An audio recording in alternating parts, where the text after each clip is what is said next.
জমে উঠেছে আইপিএলের প্লে অফের লড়াই। চলমান আসরে দারুণ ছন্দে আছে বিরাট কোহলির রয়্যাল চ্যালেঞ্জার্স বেঙ্গালুরু। পয়েন্ট টেবিলের শীর্ষে আছে তারা। এছাড়া সেরা তিনে আছে মুম্বাই ইন্ডিয়ান্স ও গুজরাট টাইটান্স। এখন আনুষ্ঠানিক বিদায় না নিলেও কার্যত প্লে অফের লড়াই থেকে ছিটকে গেছে ধোনির চেন্নাই সুপার কিংস।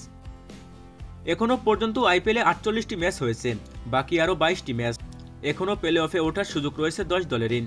কয়েকটি দলের সুযোগ অনেকটাই বেশি, কারো কারো সুযোগ কম থাকলেও কাগজে কলমে তারা উঠতে পারে প্লে অফে। 10 ম্যাচে 14 পয়েন্ট নিয়ে তালিকার শীর্ষে রয়েছে বিরাট কোহলিরা। বাকি 4টি ম্যাচের মধ্যে 2টি জিততে পারলেই প্লে অফ নিশ্চিত হয়ে যাবে তাদের। তবে কোহলিদের সুযোগ রয়েছে প্রথম 2টি দলের মধ্যে শেষ করার। তার জন্য 3টি ম্যাচ জিততে হবে বেঙ্গালুরুকে। 16 পয়েন্টে শেষ করলেও প্লে অফ ওঠার সুযোগ থাকবে কোহলিদের।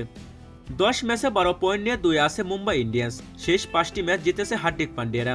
বাকি 4টি ম্যাচের মধ্যে 3টি জিতলেই প্লে অফ নিশ্চিত তাদের। মুম্বাই যদি তাদের বাকি 4টি ম্যাচে জিতে তাহলে প্রথম 2 দলের মধ্যেও শেষ করতে পারবে তারা।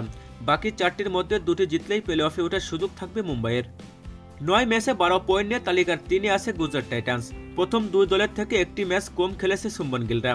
বাকি 5টি ম্যাচের মধ্যে 3টি জিতলেই প্লে অফে উঠে যাবে গুজরাট। 2টি জিতলেও সুযোগ থাকবে শুভমানদের। অন্তত 4টি জিতলে প্রথম 2 দলের মধ্যে থাকবে গুজরাট। হাতে 1 ম্যাচ বেশি থাকায় পয়েন্ট তালিকার শীর্ষে শেষ করার সুযোগ থাকবে তাদেরও। 10 ম্যাচে 12 পয়েন্ট নিয়ে তালিকার 4-এ দিল্লি ক্যাপিটালস। পরপর 2 ম্যাচ হারলেও দিল্লি এখনও ভালো জায়গায় রয়েছে। বাকি 4টি ম্যাচের মধ্যে 3টি জিতলেই প্লে অফে উঠে যাবে তারা। 2টি জিতলেও সুযোগ থাকবে প্লে অফের। যদি বাকি 4টি ম্যাচে দিল্লি জেতে তাহলে প্রথম 2 দলের মধ্যে শেষ করার সুযোগ থাকবে তাদের।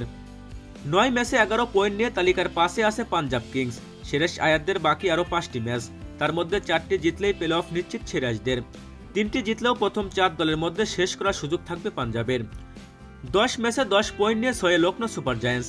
4টি ম্যাচ বাকি ঋষভ পান্তের। তারা যদি সেই 4টি ম্যাচে জেতেন তাহলে প্লে অফ নিশ্চিত হবে লখনৌর। 3টি ম্যাচ জিতলেও প্লে অফে ওঠার সুযোগ থাকবে তাদের। 10 ম্যাচে 9 পয়েন্ট নিয়ে টেবিলের 7-এ আছে বর্তমান champion Kolkata night Riders.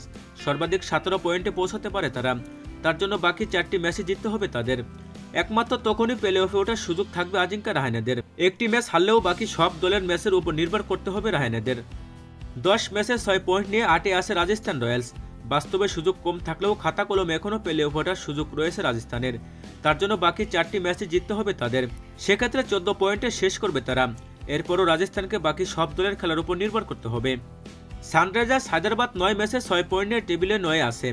Rajasthan ও হায়দ্রাবাদের পয়েন্ট সমান হলেও হায়দ্রাবাদ 1 ম্যাচ কম খেলেছে, অর্থাৎ তাদের প্লে অফে ওঠার সুযোগ বেশি। বাকি 5টি ম্যাচ জিতলে 16 পয়েন্ট হবে তাদের।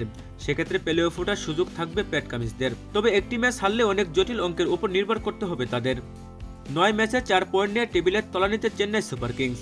বাস্তবে সবচেয়ে কম সুযোগ রয়েছে চেন্নাইয়ের। তবে খাতায় কলমে মহেন্দ্র সিং ধোনিরাও এখনও আইপিএল থেকে বিদায় নেননি।